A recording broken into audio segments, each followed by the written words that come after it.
So for my final project, I decided to do exploring nonfiction and looking at the blue sky and white stars. This is a presentation for 5th to 6th graders by me, Ella Kunert. So what we will go over the introduction, the definition, types of nonfiction, the spotlight text, the main elements, and also the day-to-day and how it deals with nonfiction. So for my spotlight text, I chose to look at the blue sky and white stars. This is by Sarvinder Nabas. So what is nonfiction? The definition for nonfiction is literature based on actual events or facts rather than the imagined stories. Nonfiction is a type of writing that is based on real people, events, facts, and information. Unlike fiction, which is made up or imagined, nonfiction tells the truth about the world. It includes many different kinds of texts. Nonfiction is writing that presents real and factual information about the world, people, history, science, or ideas. Its main purpose is to inform, explain, describe, and sometimes even persuade. So, what are some types of nonfiction? There are many types of different kinds of nonfiction, such as biography, how-to books, concept books, identification, life cycle books, nonfiction picture books. And I included a little image here of some really good ones that are really popular that are good to check out as well. So, Spotlight Text Introduction. The illustrations show real moments from American history. These include immigrants arriving in the U.S., soldiers raising the flag, civil rights marches, and presidential events. The book also talks about real American ideas like freedom, bravery, and unity. These are nonfiction topics that connect to history, government, and even culture. So even though the book is short and poetic, it still counts as nonfiction. It tells the truth about American symbols and the values in a creative and meaningful way. Continued. Blue Sky and White Stars by Sarah Nars is a nonfiction inspired picture book. It uses poetic language and powerful illustrations to celebrate American history and values. Even though the words sound like poetry, the book is based on real things. It shows true American symbols like the blue sky, white stars, and red stripes, parts of the U.S. flag.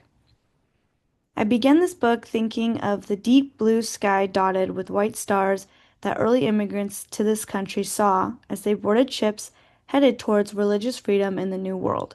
This is a direct quote from the author herself talking about why she chose to write the book this way.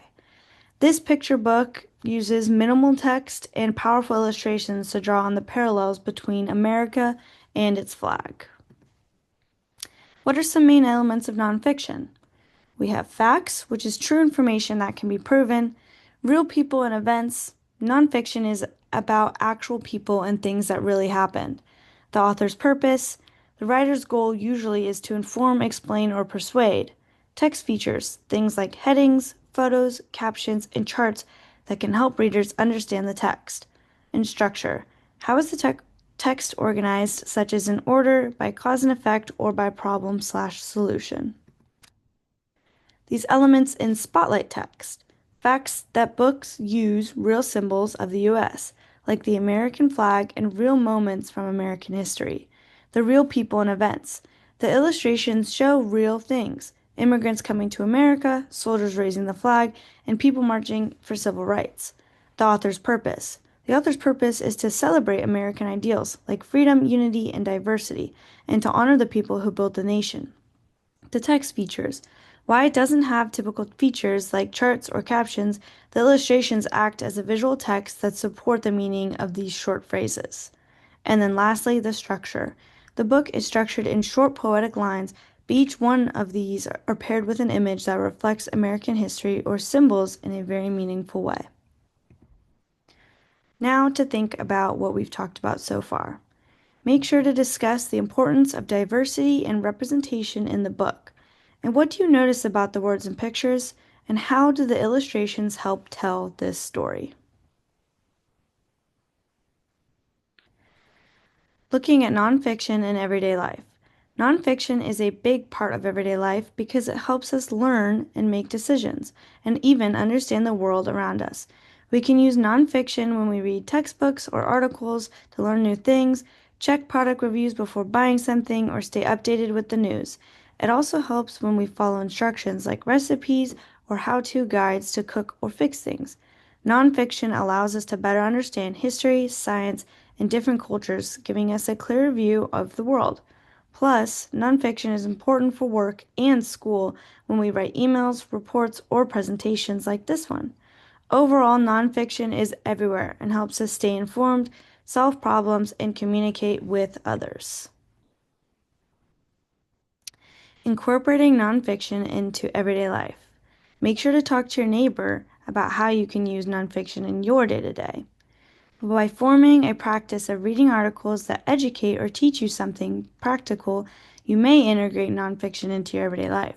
For instance, reading the news or an article about a subject that interests you to start your day. Use nonfiction how-to books or guides when you wish to try a new recipe or acquire a new skill.